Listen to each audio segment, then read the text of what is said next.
right, it's 1:02, so let's go ahead and get started. So welcome back, everyone. Thank you so much for joining us for the second half of our virtual conference today. So we will be having two back-to-back panels, and I'm going to turn it over now to another member of our planning team, Diane Gardner, to introduce our afternoon sessions. Diane. Well, welcome back. We're pleased you joined us for the afternoon panels to hear from our colleagues across the education continuum. We have two panels lined up this afternoon. The first, on teaching learners at different education levels, will go until 1:45 p.m., and the second, on methods of support for adult learning, will be from 1:45 to 2:30 p.m. The panels will be structured with short back-to-back presentations by each presenter, followed by a Q&A at the end. During the panel presentations, feel free to add your questions to the chat box, and we will moderate and ask some of the presenters at the end of the panel. With that, let's get started with panel 1, teaching learners at different education levels. It is my great pleasure to introduce our 4 panelists who will be speaking about their experiences in teaching learners at different education levels. Community college level will be Mary Beeker from Northwestern Michigan College. College and undergraduate medical education medical student, Rebecca Rainier from Central Michigan University Libraries. Undergraduate medical education, Margaret Hoogland from the University of Toledo. And my coworker, graduate medical education medical resident, Mary Fitzpatrick from McLaren Healthcare System. I'll now turn it over to Mary to get us started. Thank you. Let's see. Can you see my slides? Not yet.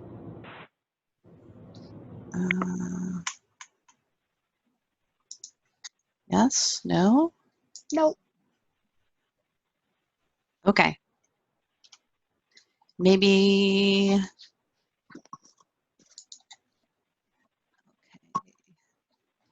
You're clicking on the share screen button at the bottom. Yeah, thank you. It's just which one I need to do. Okay. Yay. Can you see that one now? Yes. Yep. Okay, so apologies. So yeah, my name is Mary Beeker. I'm a librarian at Northwestern Michigan College in Traverse City, Michigan. We are a small college, about 2,000 FTE, and you know, there isn't much up here in Northwest Lower Michigan. There's mostly community colleges, and I think some of my colleagues here have, you know, sort of the same experience. What we are is deeply embedded in our communities, and our programs tend to come and go in order to support colleges or to support the community. So we have a number of health occupations programs, but the one that has been consistent, actually the program I think existed even before the college did. So we've been around a little over 50 years. The consistent one that I'll talk about is nursing students, and we serve them a number of ways. So we have some students step out after 1 year to get an LPN degree. Others come back after being out in the work world to do an LPN to RN completion, and then we have some students who go through an entire 2-year program in order to get their RN. In total, we have about 200 students, about 48 per cohort. About 25% we find are adult learners. We also have, strangely, some, we have funny things that happen because we have high school early college students. So we just graduated a student and she passed boards. She will be able to administer narcotics before she can consume alcohol legally. So we have a number of students across the age range. What I would say is consistent about us is that there are a lot of similarities across our students. It's rural. These are students who may be working, I would say about 90% of our students in the nursing program are working, and many of them full-time. So if they weren't already anxious, if we weren't seeing anxiety in this younger generation, there would already be a lot of anxiety in the students, just given how many hats they wear. Of course, our older students can often have a different set of needs for that we fill. So we just started a food pantry at the college. We have childcare on campus now. The librarians tend to flex and overflex in order to respond to student needs when they're presented to us. So our nursing faculty they tend to know their students because of the size of the cohort, and we tend to know our students really well as well. Adding to the complexity of our students is the fact that you know, some may also be doing a degree program at the same time to get their bachelor's. There's a program that Davenport has here in Traverse City, but mostly I think a lot of students go online. What we have is about 100% of our nursing grads go over to our local hospital, Munson Medical Center. And Munson, they get an orientation to the Knowledge Center there. The Knowledge Center helps reiterate a lot of the messaging that we give students. And additionally, Munson is very generous at helping our nurses, our nursing students, and the future nurses in our community go on to get their bachelor's degree. So what basically we are trying to do is provide a scaffold from high school and be very flexible about where students, what skills they come to us with, and start to have similar messaging and that they will use in the program and also in future years. So let's see, I've been the nursing librarian for about 6 years, and we have a visit. Our first info lit session with students is a little difficult. Many of you probably realize it's really hard to get time away, time in the library from faculty, and so I'm happy to have a visit. They come to me at the end of their first day where they've gone over to the hospital for orientation. So they're pretty exhausted. What I have done over time is made this much more discussion based.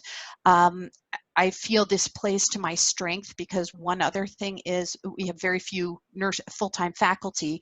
One of them happens to be my husband. And so I get to hear, you know, nursing emergency calls at all hours. And I also get to hear, you know, sort of well, and one nurse is my walking buddy. So I get to hear about the program a number of different ways. So what I can do is lead a discussion-based session to sort of try to understand where they are. Also the goal is to help them start to use some of the terminology that will be passed along to other students who may not have been in the library for several years, and start to serve a new baseline. So it's about assessing reliability of websites, starting to get them thinking critically about their concepts, which I think it meshes nicely with the nursing program in that they're learning to diagnose and write these things out, which also helps give a research query basis. And I also, another facet that I think is meshes nicely with library research is that nursing students are learning to how to work with other care providers and oftentimes manage other care providers, so that the terminology, we reinforce that they're learning new terminology, and oftentimes that terminology can be used in those research queries, and it helps us point out subject headings. So we use StatRef, talk about that being reference, very reliable, and the basis for their evidence-based practice. I only mention the term evidence-based practice in the first visit, and then start to throw them into CINAHL. The messaging, again, fairly consistent with faculty. One thing that I would point out we do is just encourage students to do cooperative visits and to ask questions.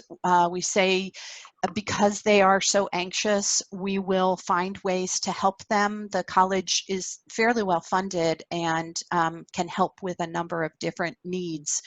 And we have a lot more tutoring and coaching, so that they just need to ask questions again in order for us to fill in the gaps of that knowledge. We just started to get another InfoLit visit, third semester, the third of fourth semesters. Unfortunately, it went away for about a year, but I think I'm going to get it back. Again, this is where I start moving from using nursing terminology and start more explicitly using InfoLit terminology, terms like Boolean logic, research query. This is where we also start explicitly talking about this research query being, PICO based, and how PICO factors into evidence-based learning. I typically, the example I give here is Scrub the Hub. I'm able to do that because, again, I know their assignments and I know where they've been. They also come to me at the beginning of the semester. And so what we do is, hey, you guys are just learning to scrub the hub for, I believe it's 15 seconds. How do you think we make decisions like that? How are library administrators, how is the nursing profession deciding that that is the best way to do it? Reinforcing lots of little queries about how long you scrub, and this is the IV line is what I mean, the scrub the hub. How that there are a number of people doing narrow research questions to feed into evidence-based practice. What I would say is we've never been able to do as much assessment as we want. We decided to not even try assessment based on them retaining the concepts. So, and the fact that they are popping in and out of our programs frequently mean that we can't really count on their knowing concepts. So what I typically do is have conversations with faculty, again, playing to my strength, either, through office meetings or, you know, just like I said, my walking buddy. Community colleges were very flexible. What I'm hoping to do, we are now migrating to online thanks to COVID. And I really liked, somebody in a discussion this morning mentioned using Google Docs and having students cooperate on a Google Doc, and that being, you know, sort of an artifact that might help me inform what's the retention of concepts and what ways I could go about doing some assessment in the future. So it's basically what I would say is assessment is long anticipated. I'm not able to do it due to flexibility, but I would say I'm learning some good lessons here. So thank you very much for sharing. And let me go ahead and I've released, somebody else can take over. Thank you, Mary. Let me go ahead and share my screen.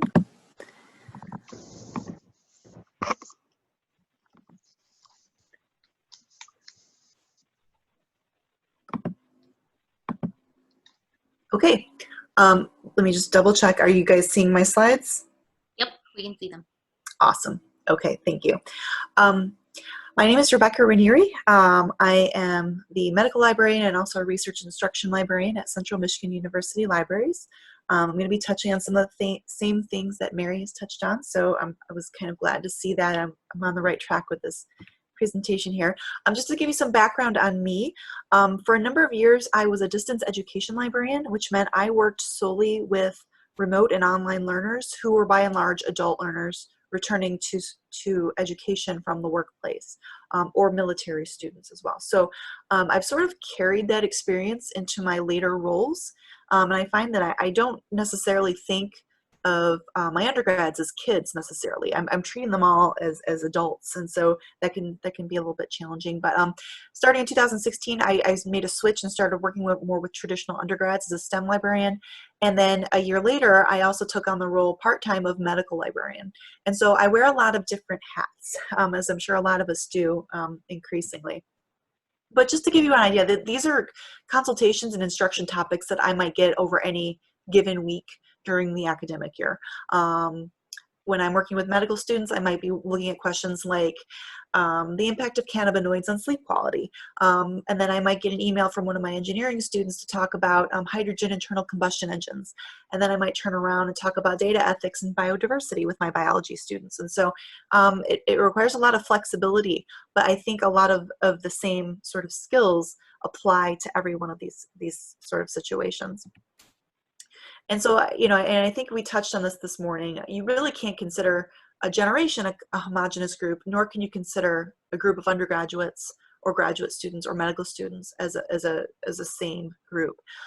There are undergrads who understand information literacy concepts very well. There's also medical students who might need a little bit more instruction in doing advanced searching techniques, MESH, for example, or Boolean logic. It's sort of a little bit all over the place. I just want to show you, just as an example of that, one of the projects I've been working on with my biology students is it's a tutorial that's in place to teach them some key information literacy concepts. We developed the learning outcomes together with the faculty, and the reason why we developed the tutorial was that it was just getting increasingly impossible to meet with all of these students. This is like around 200 students every term, at least every spring term. And so we had already had this tutorial in place when COVID hit, and I think that was sort of a relief on the faculty's mind. It was one less thing they had to worry about, right? Was how to turn the librarian's presentation in the laboratory sections into a virtual thing. And it's also given me some good data to work with. I don't have this recent Springs data yet. COVID sort of threw a wrench in everything. I have it, I just haven't analyzed it. And I'm not going to go into depth about this tutorial, except to point out that the average pretest score is pretty high. It was higher than I thought it might be. Just to give you some background, I have a pretest and a post-test that frame the tutorial. It's the exact same list of questions, and I just have it there for a couple of reasons. One, so I can see, is there some improvement after the tutorial. Hopefully there is, as you can see here. And also, where are the trouble points? Where are people still getting things wrong that I need to instruct better? So again, I'm not going to go into the whole details of this, but I just want to show that, the average student understands between 70 and 80% of the content already going into the tutorial, which I think is pretty encouraging, especially for freshmen. And again, I don't have the demographics to prove that, every single one of those 190 students last spring was in fact a freshman in their second term. But overall, I think it's a good sign there. So again, undergraduate students and graduate students, and I sort of include medical students in that graduate area, they vary not only in their knowledge and their skill sets, but also in others' expectations of them, right? We expect more of a medical student than we expect of an undergrad. And is that necessarily fair? We don't know about that. But I think both can use support in getting started from the library, especially in terms of things like orientations. So I found that the same strategy tends to work well for different levels of adult learners. And I consider my 18-year-old freshmen adults. A broad overview presentation, hopefully not too much information. That's always a struggle with librarians, I think, followed by individualized instruction, very targeted to what they need to accomplish. And a common element that I use is a research guide. So something that the students can refer back to if they have more questions. And I mostly use SpringShare's LibGuides, but this could be a Google Doc that you guys create together. It could be something in the learning management system. It could be a website. It's just a place students can go so that they can refresh themselves with what we talked about and get access to the tools as well. So I'm going to give you just a couple of examples of ways that I teach with different groups. And again, this is not exhaustive, but it kind of shows some of the same strategies being put to use at different levels of students. So this, for my medical students, I mostly work with M1 students, sometimes with M2s, and mostly within a course called Med 600, which is the art of medicine, society, and community medicine. And one of the research project options that the students have in that course is to do a systematic review. And so what I will do is just a general overview of library services just for their orientation. And that's, as you all know, coming up next week. This year's mine is pre-recorded because their orientation is going to be virtual and mostly asynchronous. And then I'm usually invited in to do a presentation during November to do a little bit more in-depth presentation, not just here's the library and here's what we have to offer, but things like there are options for database searching, PICO questions, and what those are and how to construct those, difference between keywords and mesh terms, Boolean searching, a little bit about evidence-based research. So some of the same things that Mary had talked about in her presentation. And then I follow those up with very individualized group consultations. And this is where we sit down and talk about what is your topic and maybe what kind of systematic review is appropriate for that topic, what sources they should be using specifically for their topic, keeping track of the process with the flow chart. I usually walk through how to export results from a database into a software like Rayon, for example. And then I follow up that meeting with a detailed search that we've constructed together during our meeting. And so that, again, would be a great place for a Google Doc to come into play, because as you're creating it together, then they also have a copy of that. And then, so switching gears, I might then go and help my engineering students. These are undergrads in their senior year usually. Engineering as a discipline doesn't really lend itself to too many research papers. And so usually the first time they meet with me, it's when they're getting their senior designs together. And so again, I would give a general overview to the group, usually about 100 students, on technology databases, ebooks, standards collections, and then follow that up with some individualized consultations, because each group is going to be working on a different project for a different client.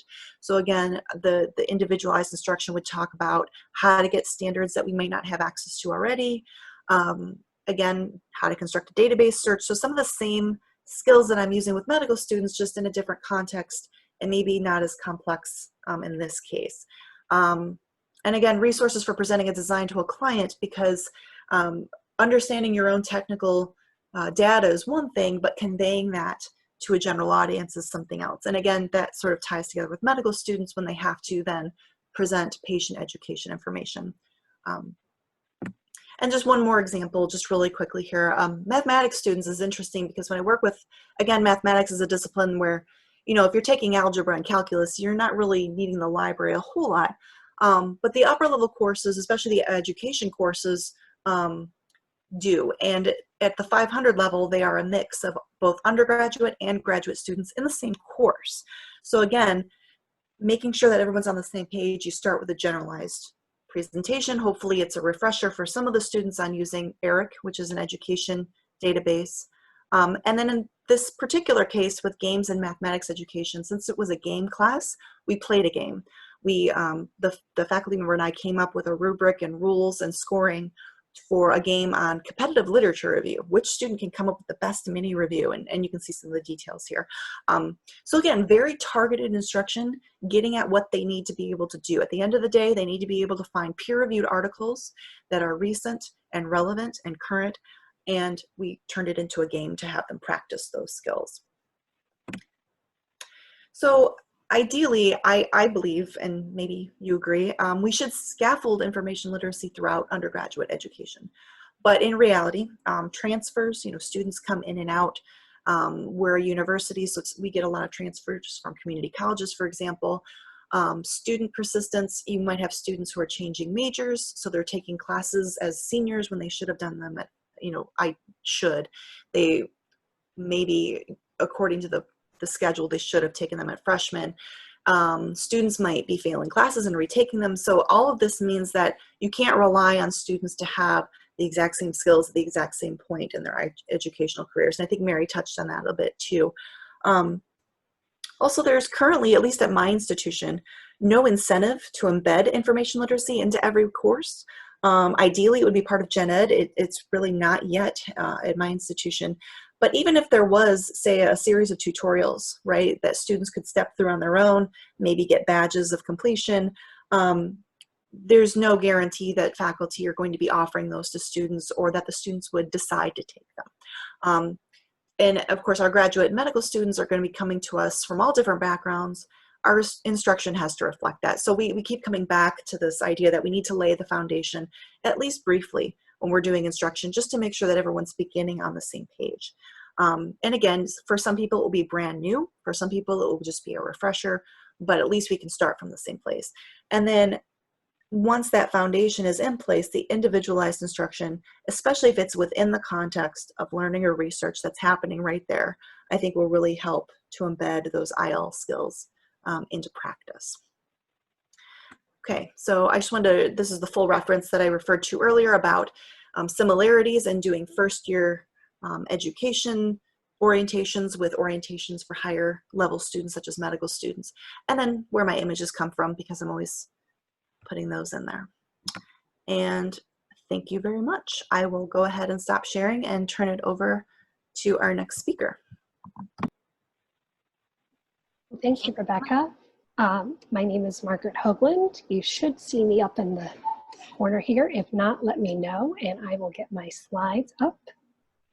Oh, and sure enough, they decided not to appear. Great, hold on. Aha! I think you can now see my slides. Could somebody confirm that? Yep, we can see them. Awesome.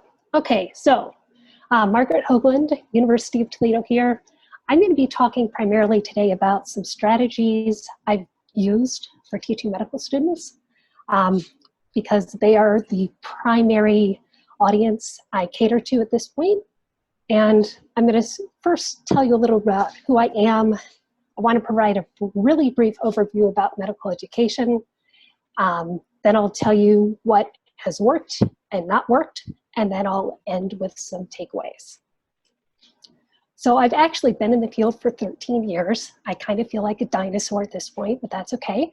I've worked in anything, everywhere from a hospital setting to a corporate setting to an association setting, you name it, I've probably done it. And it's given me a very different perspective and way to really teach and connect with students. The past 8 years I've been in academia. I just completed my 4th year at the University of Toledo.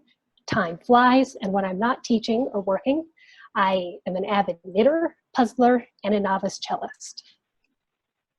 So let's take a look at medical education, specifically to teach these students, I feel it's important to understand what mindset they bring into the classroom so that I don't waste their time.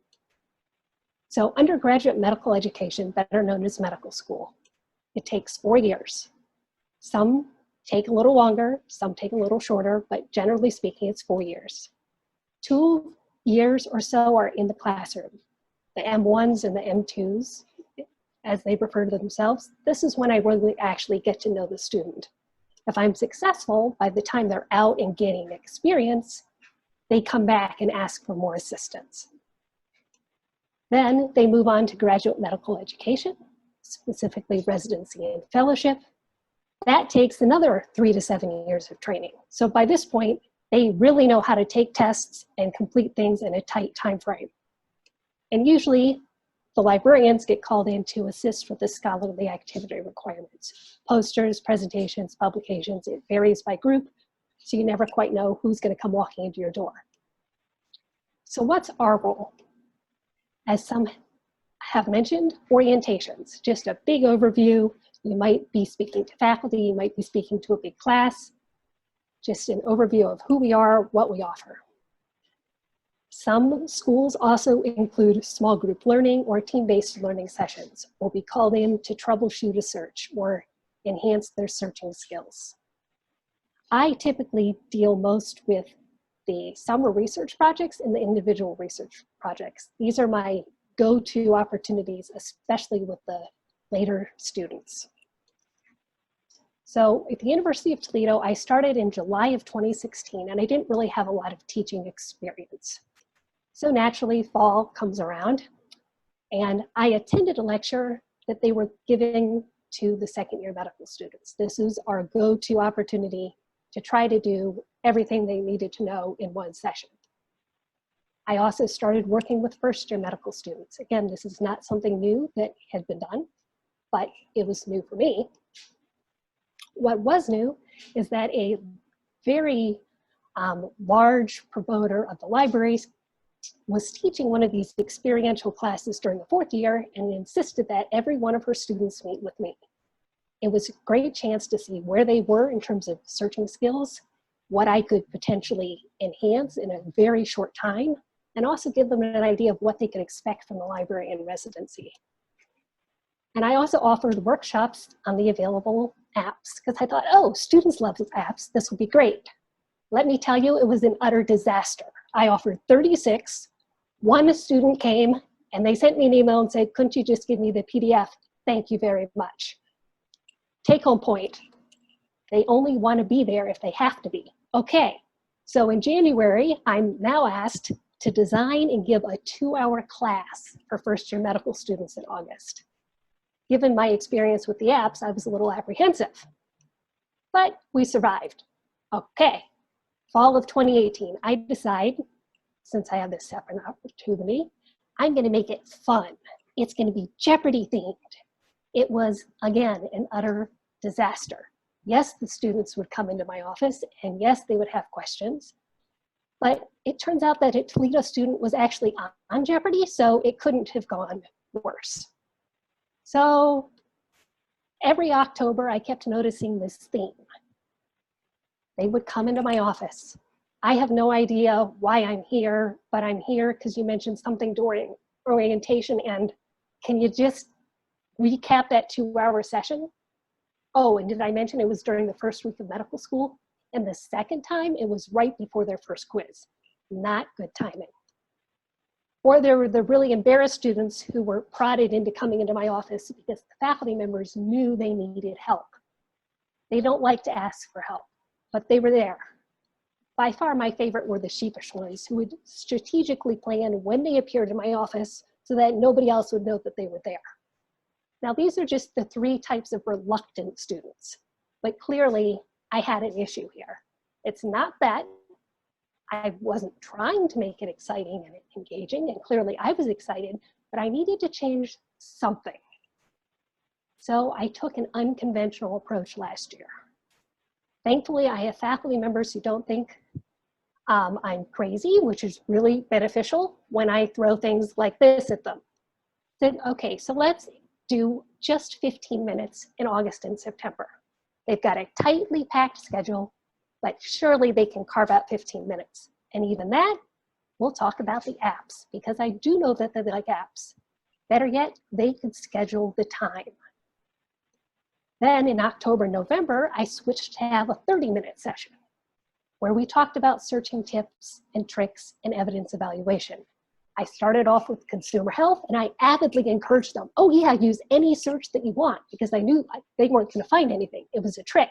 And some of them got very cranky with me. And then later on, I worked out to say why they might want to use different types of evidence. All this goes to show October comes and the students are asking more questions. They didn't resent the sessions because they had control. It was for a short time and it was at a more effective time of the curriculum. They had tips so that they could immediately apply. I became their go-to person for software and textbook issues. And when COVID hit, the students have continued to request via email, set up virtual meetings. One has figured out WebEx and loves to pop in to my virtual meeting option. And I recently started a Microsoft Teams just to be more available, because realistically, I can't let them just pop into my office the way they usually do. So what are some tips? I would say seize any and every opportunity you have for interacting. If they're using Teams, I want to be using Teams. If they're using Twitter, I will happily do Twitter.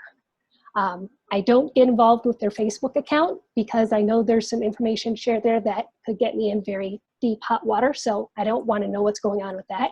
But I do know that they use it and they will sometimes post about interactions with me on there, so that's fine. Specifically, I try to focus on topics that I know are going to interest them. Not only are they going to interest them, but things that they can immediately apply. So the apps or the medical information tools. I'm always prepared to switch up what I'm talking about. Specifically, with the 15-minute sessions towards the end, I could tell that this particular group of students was more engaged and more tech savvy. So I could push them and I could throw different things at them that with certain groups I just couldn't do. But I wouldn't have been able to do that if I wasn't able to A, know the material, and B, ready, be flexible and ready to adjust it. And it's definitely okay to make bloopers. I am not shy about sharing the mistakes. I flat out tell them the only person who can make a mistake in this session is me. And that seems to, especially based upon the conversations we heard this morning, give them a comfort level. They know that I'm gonna make mistakes, but that's okay. I just acknowledge it and we move forward. This is my contact information, and I'm now gonna turn it over to Mary Fitzpatrick, who's going to tell us about working with residents and fellows. Thank you so much for coming.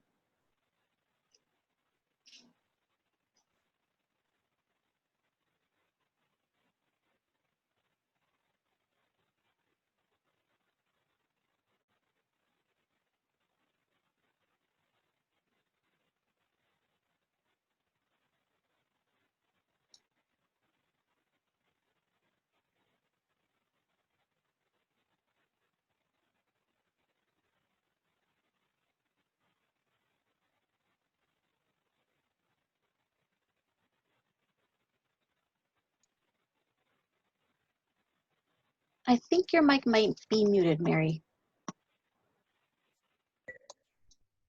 There now, can you hear me? Yes. Okay, perfect. So my name is Mary Fitzpatrick, and I have been, where's my screen? My screen doesn't want to advance for some reason.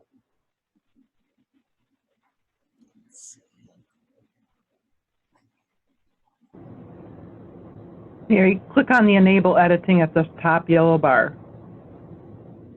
Thanks, Diane. Mm-hmm. Whoop. Oh, that went away. Share screen.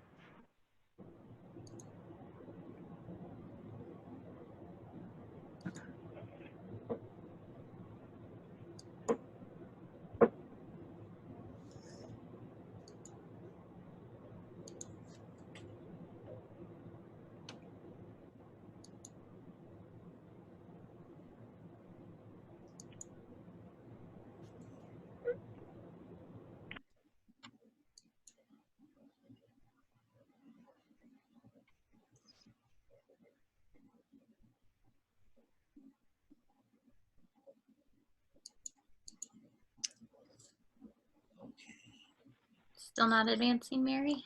Yep, it's just, no, let me stop share and go back.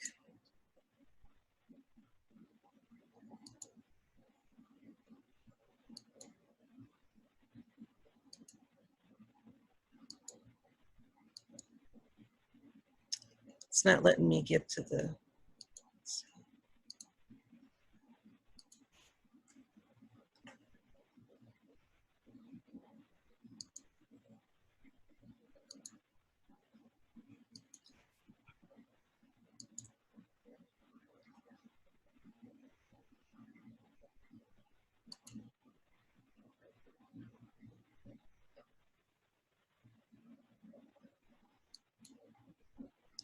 we're going to see if it's going to go to the slideshow. Okay. If not, I can bring it up and you can just give me a little wave and then I'll advance your slides for you. Well, I did this from the office the other day and now I'm from home, so it's, it's like, okay. Rather than have everybody wait, Stephanie, if you could bring it up and we'll go that route.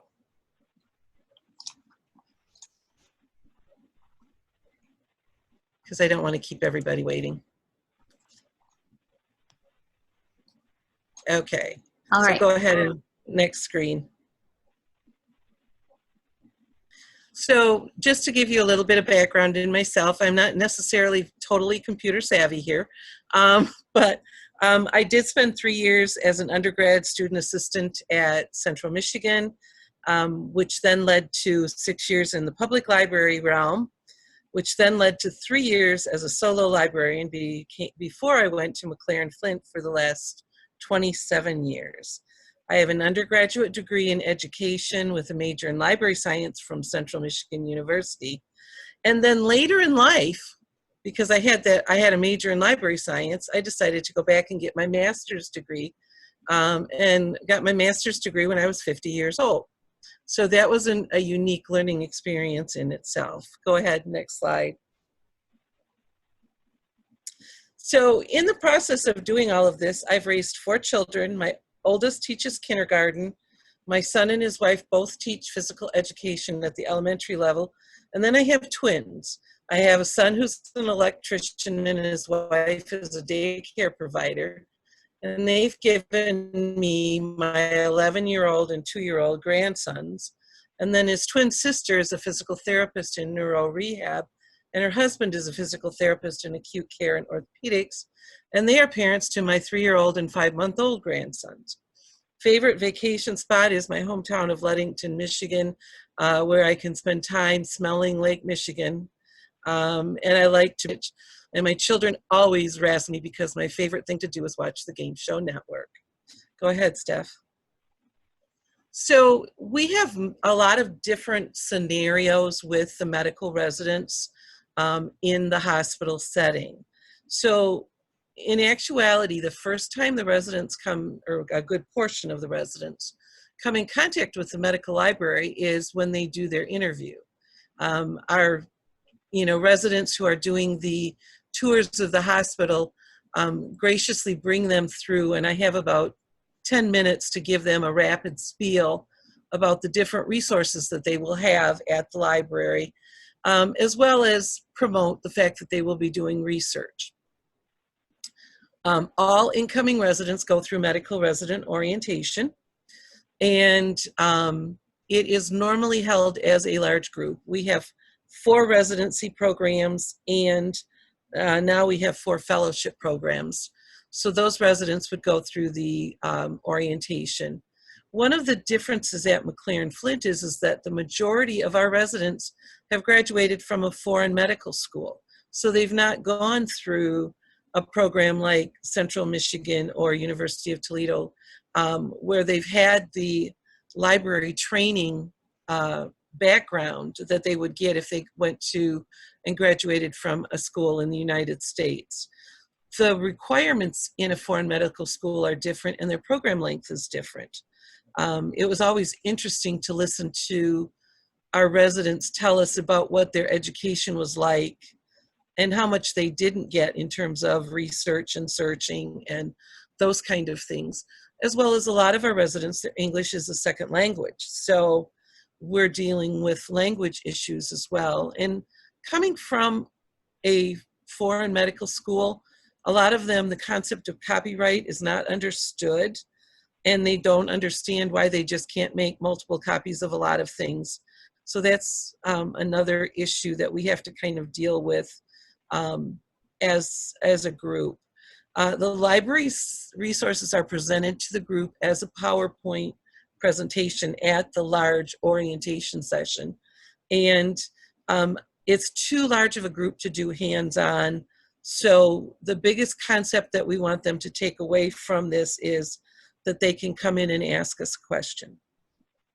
With COVID-19 as 2020, we didn't even do an in-person orientation, but for the first time, they video recorded my presentation and sent it to the residents so that they could view it before they came on site. The other thing to think about too is library orientation is usually scheduled the first and second day that they are in the building. And so everything is being thrown at them, from how to sign on to medical records, to compliance issues and privacy and HIPAA, and to throw library orientation in there and expect them to remember it is quite another thing. So that's the first time they come in contact with the library and resources. Next slide.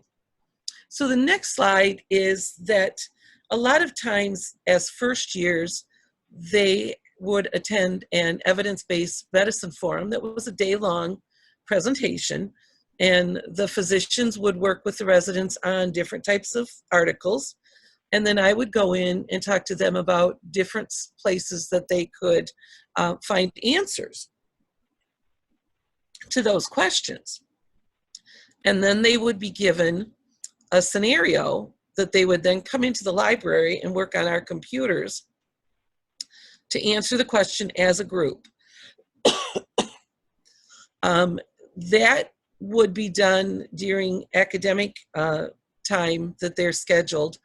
But this year they didn't have any consolidated academic time, so that program did not get taught to them.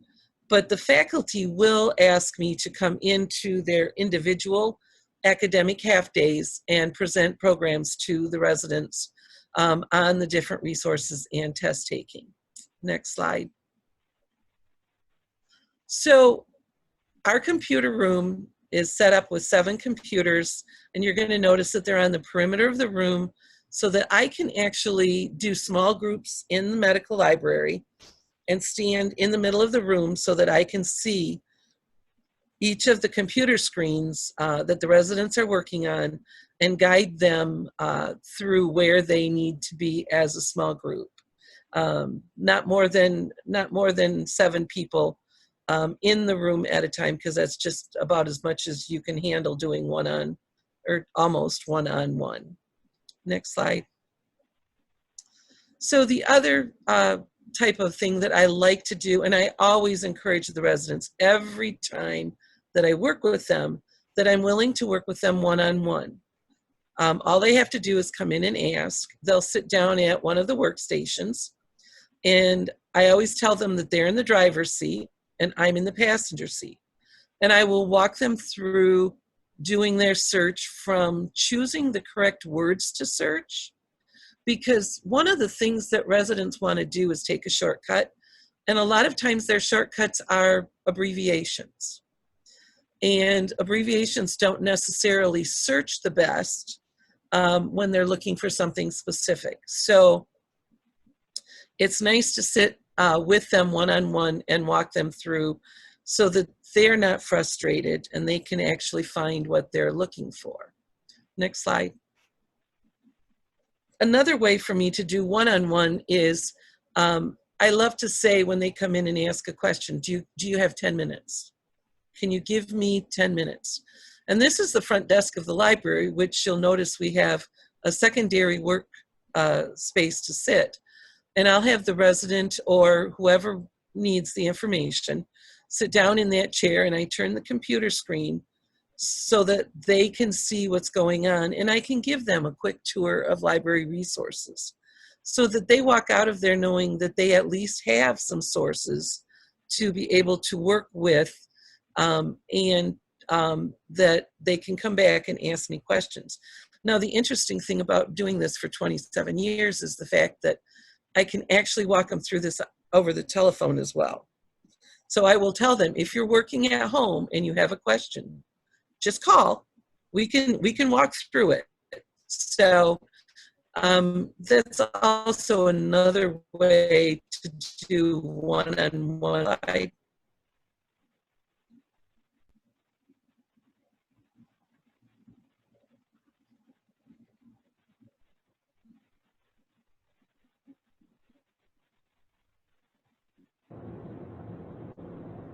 I think she wants you to go to the next screen, Stephanie. Sorry, I couldn't hear. Yep, sorry. So, yep. So another thing that happens, not only do I get one person, I might get 2 or 3.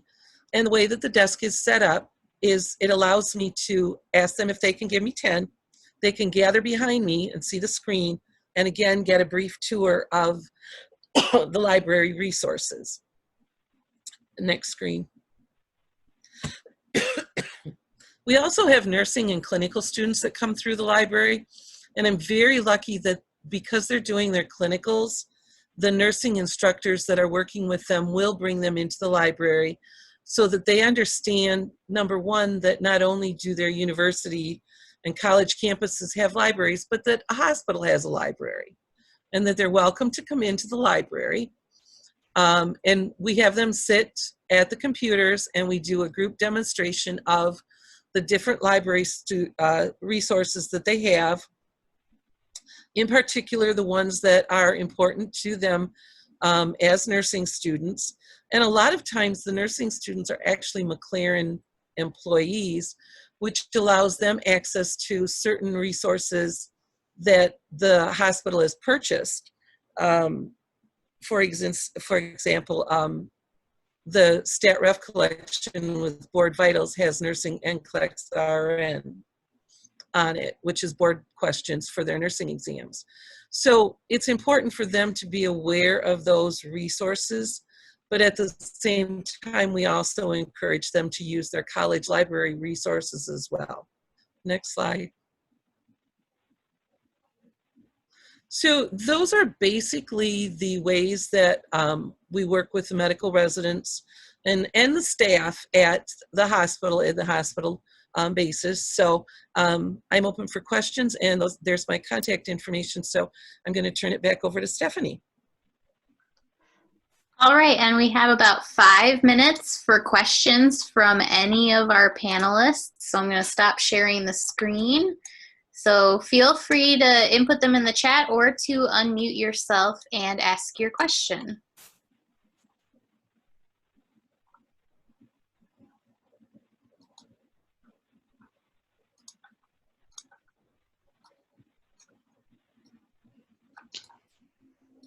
This is Mary Vieker again. I just wondered if participants might chime in to see if they're seeing lots of changes to assignments given COVID here at the community college level. What we're seeing is students or faculty members maybe whittling down research papers, maybe going to annotated bibs, maybe presentations, and I just wondered if other people are seeing that as well.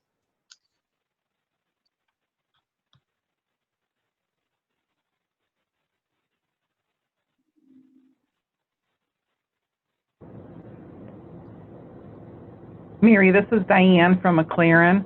I can't speak for students necessarily, but for the residents, I can tell you that because of the COVID, our travel budgets have been cut. So they're actually doing a lot more presentations virtually. And because they can do them faster, doing a case report or a poster, which can be sent virtually to whatever organization they want to present it to, they're doing a lot more of those than actually doing research papers.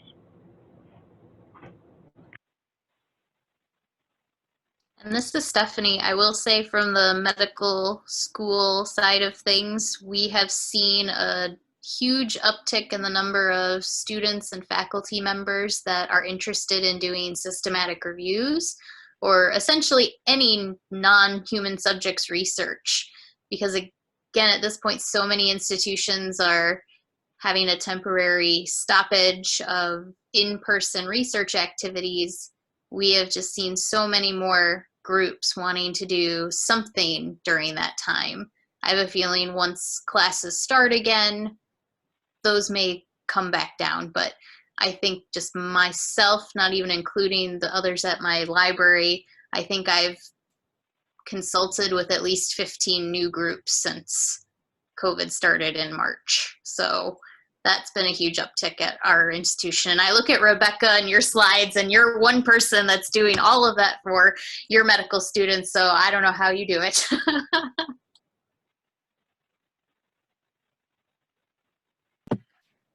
Well, I mean, I don't have a lot of time left over to do more outreach, right? I mean, I think there's more things we could be doing, but I'm sort of at the limit of what I can do here. Somebody had mentioned, Margaret had mentioned summer scholars, and I work with them as well. And so that's kind of where I make my inroads. But yeah, I enjoyed those too. I mean, I think every one of us has had, and it turned out to be a huge failure. But you know, failure is the best teacher. And so, you know, we don't learn the better ways of going forward if what we do succeeds every single time.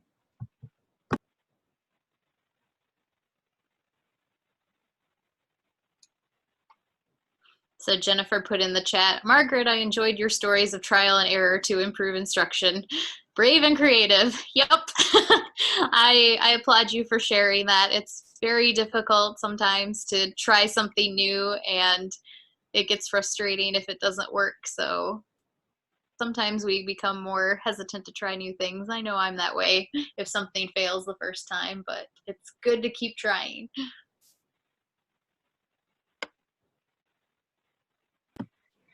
I've been finding that my medical students really like meeting through Teams.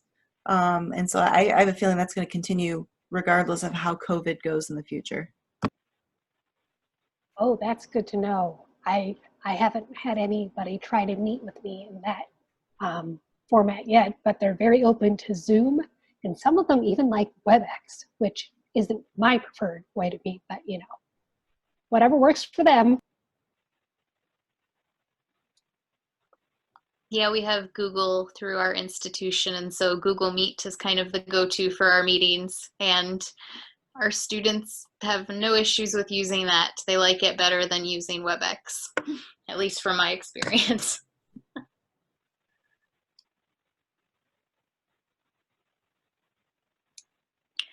All right, well, we will keep any other questions for the end.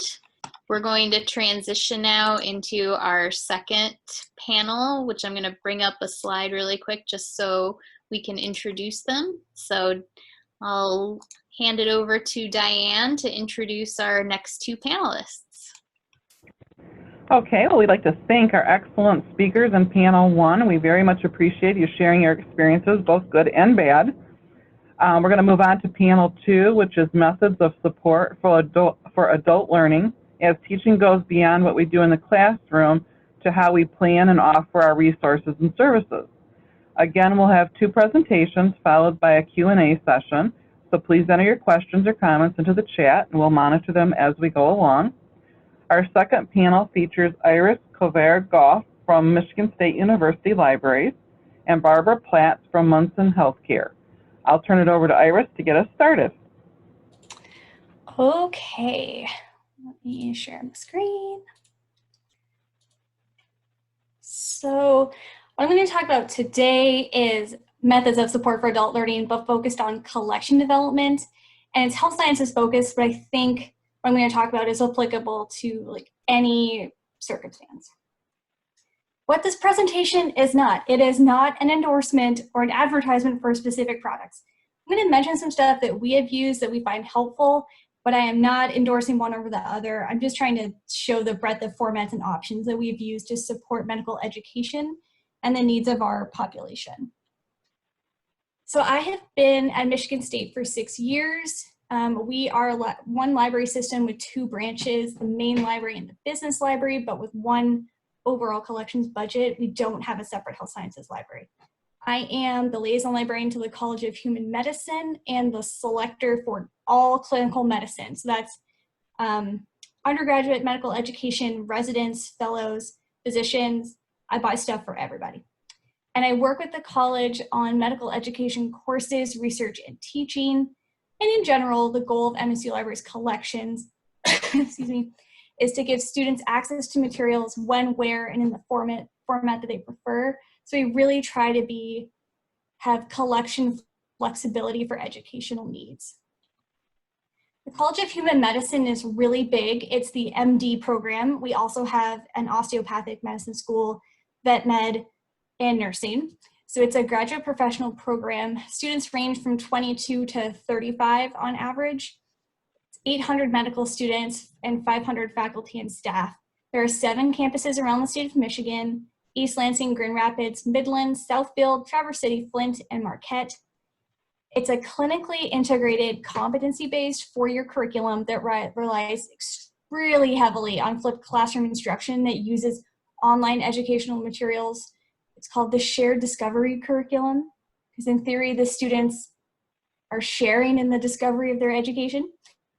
It's organized according to what they've called the Chief Complaints and Concerns, or C3s.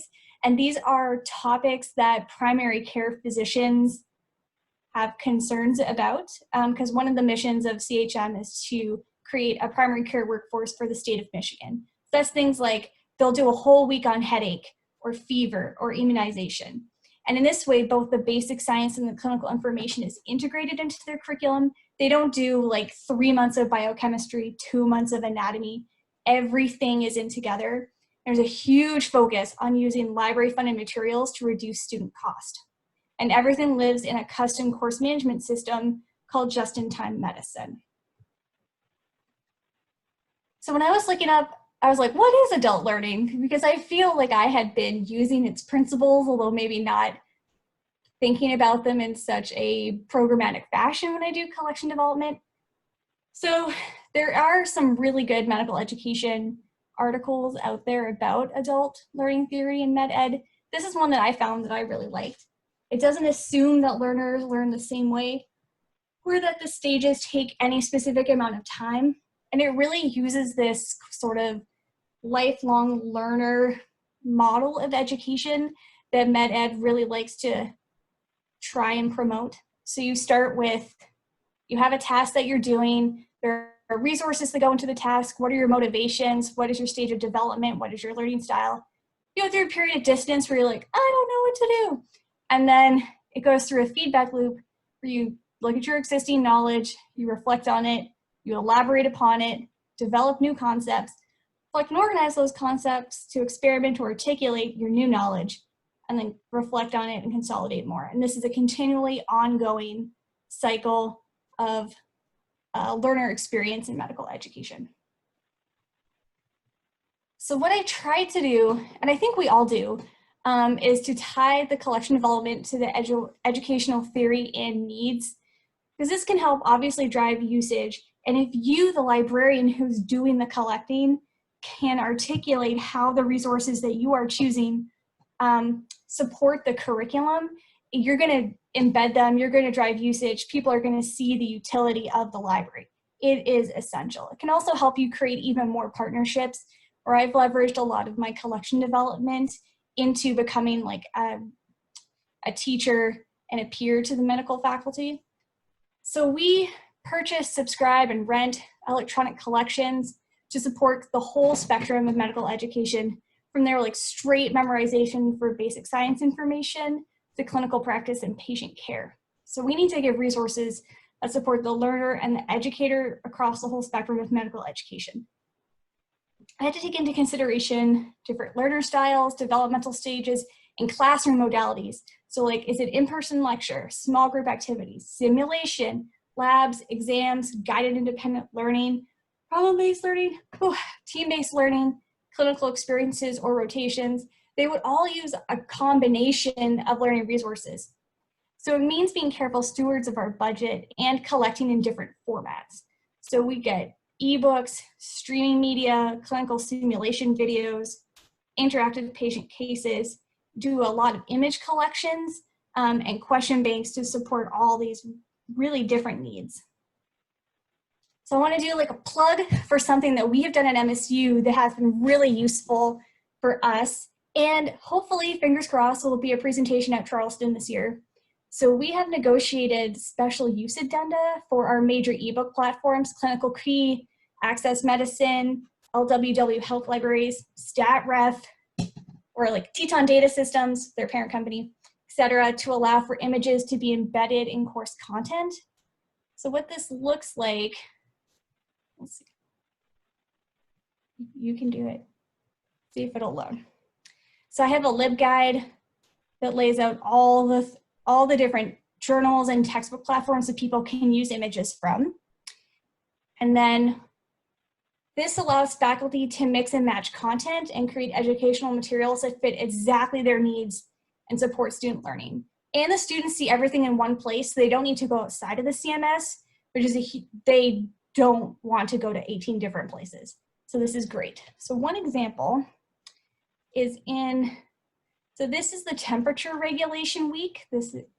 So they're learning like all the science of temperature regulation, differential diagnosis, how do you do shared decision making, and faculty put together the materials in the course management system, which I'm in, and they're using graphs and figures and images from the textbooks that we collect. And this is all behind the NetID, so I'm logged in so I can see this, but if I wasn't logged in, I would just say, this image can only be viewed by MSU people. But this way it's all in one place, and they can click that and go to where the image is in the textbook to get more context.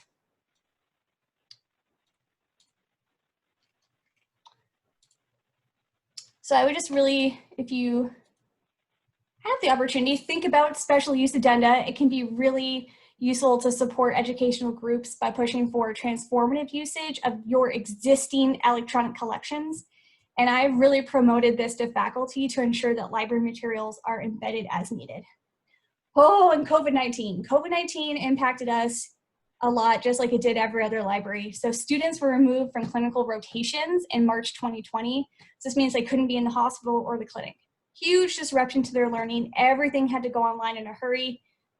Folks had to use library resources. Our online collections were essential, and we were able to use year-end funds to purchase or subscribe to unique clinical resources.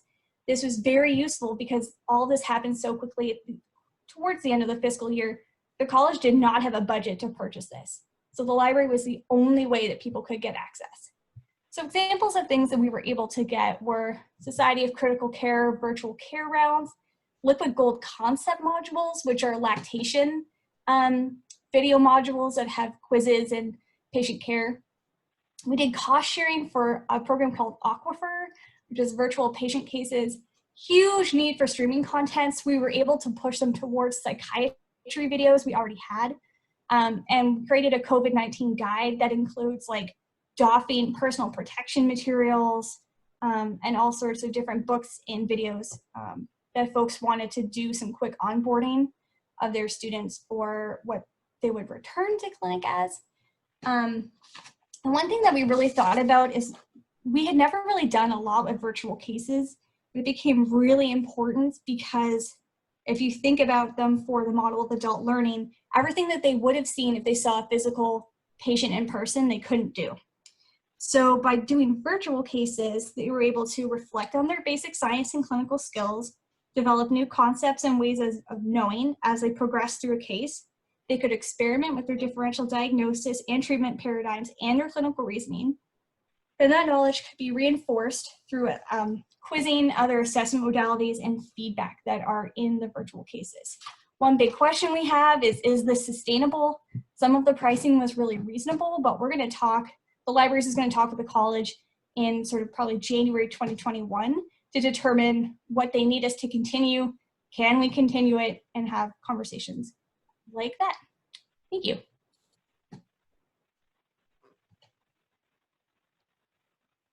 Thanks so much, Iris. And we'll hear from our last presenter, Barbara Platz.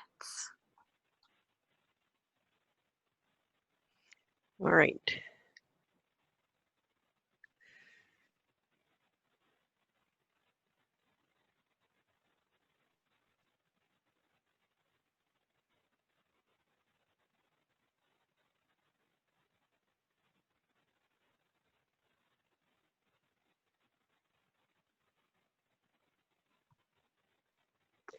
Can you see my screen without my notes, or what are you guys seeing?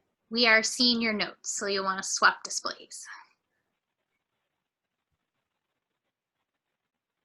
All right, now help me find that here. Display setting. settings, yep. Perfect. How is You're that? all set. Great, thank you. Okay, last presentation of the day. I'm Barbara Platz, and I am part of our Knowledge Management Services team here at Munson, up in Traverse City. Just a little bit about my background. I have been here for 20 years, and prior to that, I have only worked in medical libraries, hospital libraries. I spent about 5 years as a support staff member, and then the remainder of my time in hospital libraries has been as a librarian.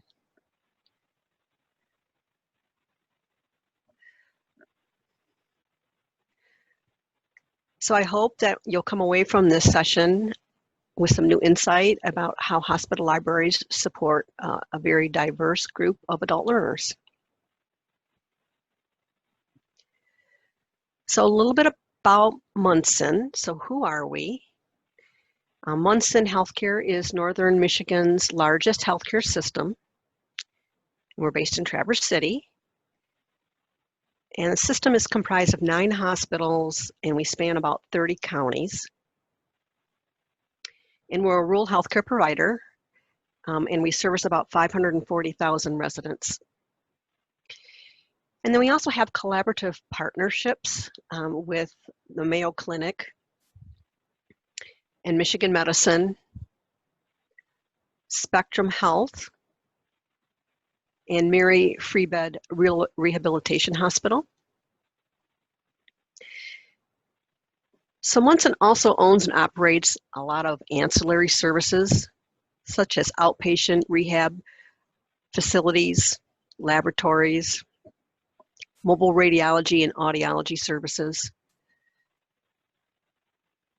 air and ground services, a surgery center, a heart center, a cancer center, a supply chain facility, and then home-based medical services, including equipment.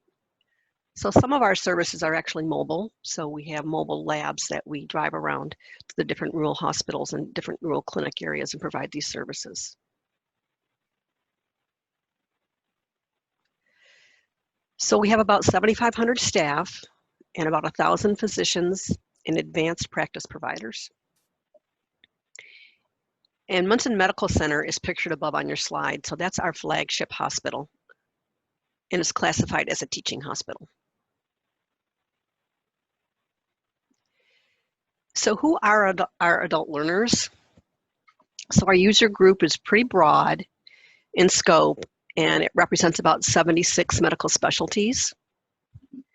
So within our allied health professionals, we provide support for our therapists, our diagnostic medical staff and imaging specialists, our dietitians, our health educators, our exercise science professionals, our social workers, our clinical informaticists, and others. We have medical, pharmacy, and nurse residency programs. So our students come primarily from the 2 schools of medicine at Michigan State University, the College of Osteopathic Medicine, and then the College of Human Medicine. Many of our students come from the College of Pharmacy at Ferris State University. And then we have a large group that comes from the health occupations programs at Northwestern Michigan College, which includes, as Mary mentioned in her presentation, the nursing students, the paramedic students, and then the surgical technology students. We also have students that come from the respiratory therapy program through Muskegon Community College and the clinical dietetics program at Central Michigan University. And then the knowledge management staff were adjunct faculty members at MSU, and we support the clinical library throughout the health system. So we have a dedicated team of individuals comprised of 2 librarians and a support staff member. And then in addition, we oversee the hospital's historical archives and had a 3rd librarian who is functioning as our archivist.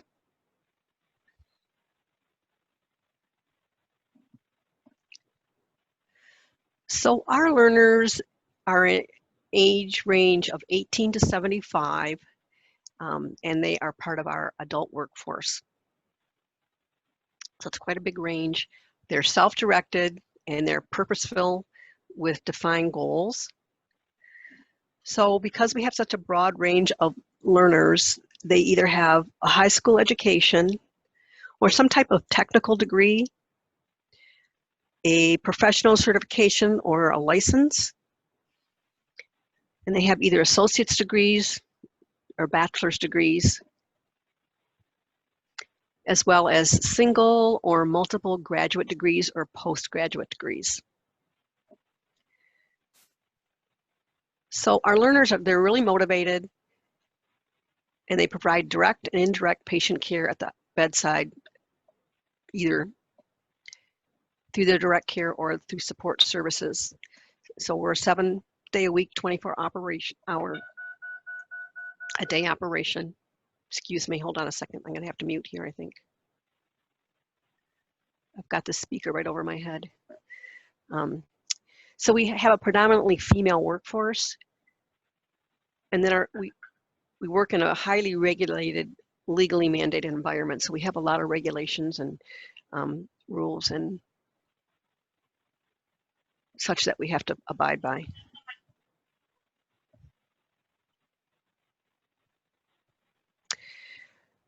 Okay, so our learners, they are lifelong learners and have ongoing professional development and licensure requirements, such as board certifications, competency requirements, core curriculum requirements, licensure exams, State of Michigan continuing medical education requirements, undergraduate, graduate, and postgraduate exam requirements, or requirements to participate in our weekly medical conferences.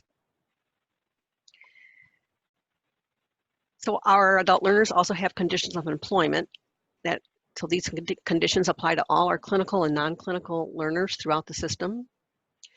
This could include national, state, regional, local, and discipline-specific requirements, competencies, certifications, licensures. And then in addition to that, a large segment of our population, of our labor force, is continuously working on advanced degrees. So our department staff supports this ongoing professional development by providing access to our resources, as well as our physical space. We provide an enormous amount of technical support for all of the online content that we license. So our staff is very knowledgeable and they're ready to field questions. And so our department is viewed as a hub for scholarship, collaboration, and innovation. Excuse me. So how do we support our learners? As I mentioned, we have a broad scope of learners and that are subject matter experts that span over 73 disciplines, or what we call communities of practice. So the knowledge management staff, we consider their learning styles, their stages of professional development, and when and where the learners may need access. We support them by helping them learn to learn, if you will. So through our communities of practice, we engage our learners in product selection. So when we're trying to determine new resources, we engage our learners as part of that. Time is a key driver in decision making. So the resources that we do select must be nimble and discoverable. And I think someone else mentioned this earlier, that too much or the over delivery of content is really problematic and can create a lot of inefficiencies. And it also causes a lot of frustration and dissatisfaction for our learners. So what we try to do as staff is try to optimize access and usability as much as we can.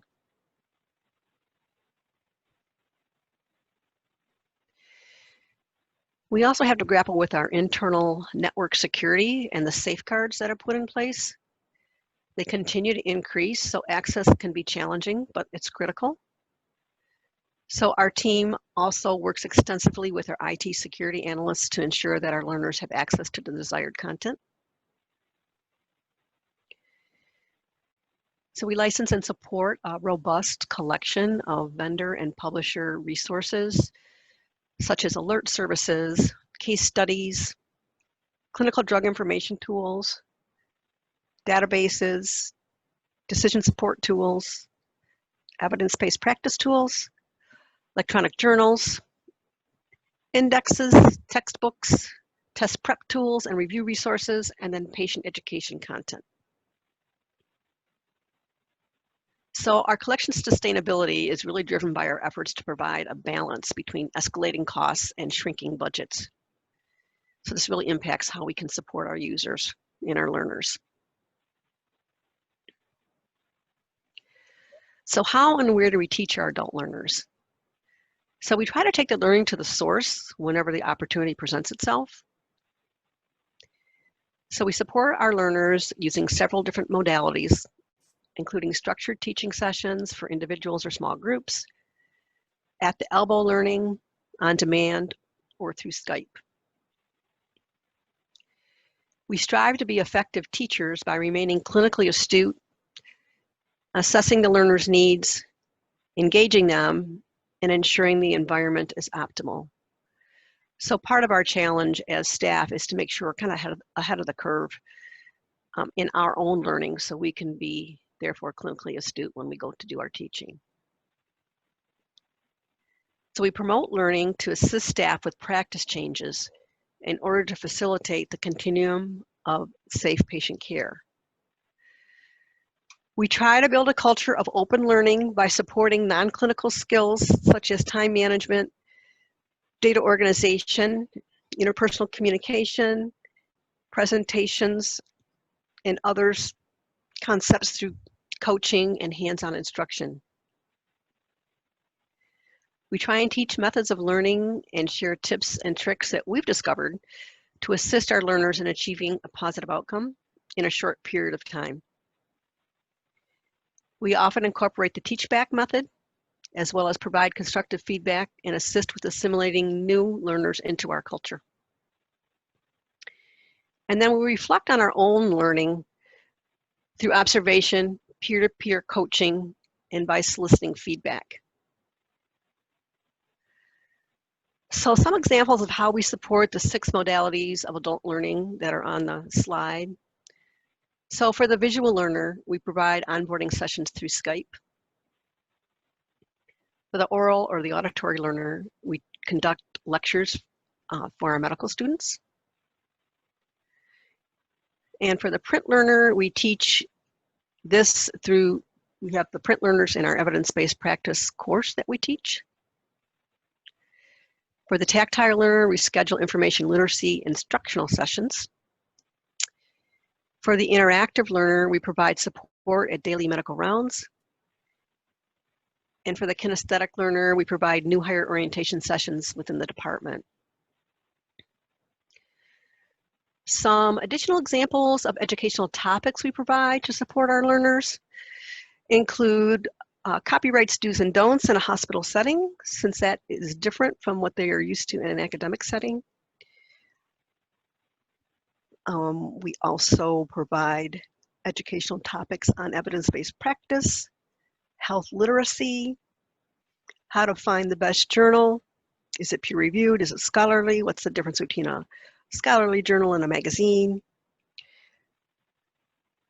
We also provide educational sessions on how to evaluate websites. We talk about predatory publishing, steps in the research process, and the use of Google and Google Scholar for answering clinical questions. Some examples of some tools that we use to support these areas. We assist our learners with weekly medical conference presentations. We assist with editing scholarly works if needed. We provide literature reviews. We have links to FAQs and online tutorials available. We grapple with and address the tech issues related to the Munson network, which seems like there are quite a few of those at any given time. We assist with uploading web content into slide presentations, and we help verify and format references.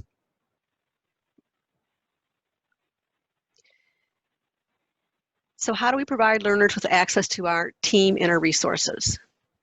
Again, we try to achieve this through real-time point of need support. We have a department email, a shared email account. We have various points within our electronic health record where people can either seek or request information. We have a presence on our intranet, our content management system, which we use SharePoint. We have a whole host of mobile applications that accompany our licensed content, as well as we have access externally through Storefront. Some other things we do is we continue to work with our IT system integration team to merge what is currently multiple electronic health records throughout our system into a single platform. So it makes our work a little harder right now because not all of our system hospitals are using the same electronic health record, but we are making good progress. We also work with our system IT integration team to help move from 4 intranet platforms to 1. And again, you know, it can be challenging, a little extra work on our part to try to make sure our communication's getting out to all of the sites, but there is a lot of really good work that's being done to get that down to 1 standardized intranet. We also work very diligently to problem solve vendor and publisher interoperability issues that come across throughout the system. And then we also assist users by registering them and helping them set up accounts with our various online resources.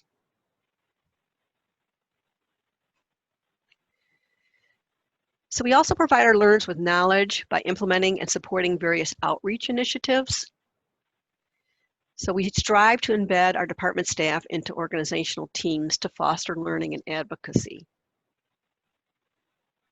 So these are some of the different teams that we're involved in and we support, and we provide not only opportunities to educate the other members of this team, but also advocate for our department.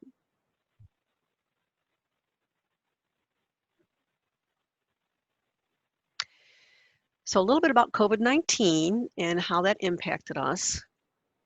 So during the height of this, we quickly adapted to meet the demand. So from a system perspective, some of the things that happened as it happened around the country is that non-essential personnel were not allowed on campus. We stayed open with normal hours, but with reduced staffing. We have experienced and continue to experience a surge in demand for emerging scientific information. Our physician offices closed except for emergency procedures, and all elective surgeries were canceled. Our students were removed from assignments in March, and then all learning and lectures, meetings moved to a video format. And then our telehealth services surged. So during this time, we had 1 person on site and 2 staff members working remotely. And the students began returning to campus in June. And during that time, we provided a substantial body of knowledge to support the launch of telehealth within our health system, as well as to meet the demands of our clinical decision-making teams. So this work continues, and our team has been recognized for its contribution to the overall organizational decision-making. And currently, we're focusing our efforts on PPE and PPE reuse, the expansion of our telehealth services, and the impact that COVID-19 has had on rural hospitals.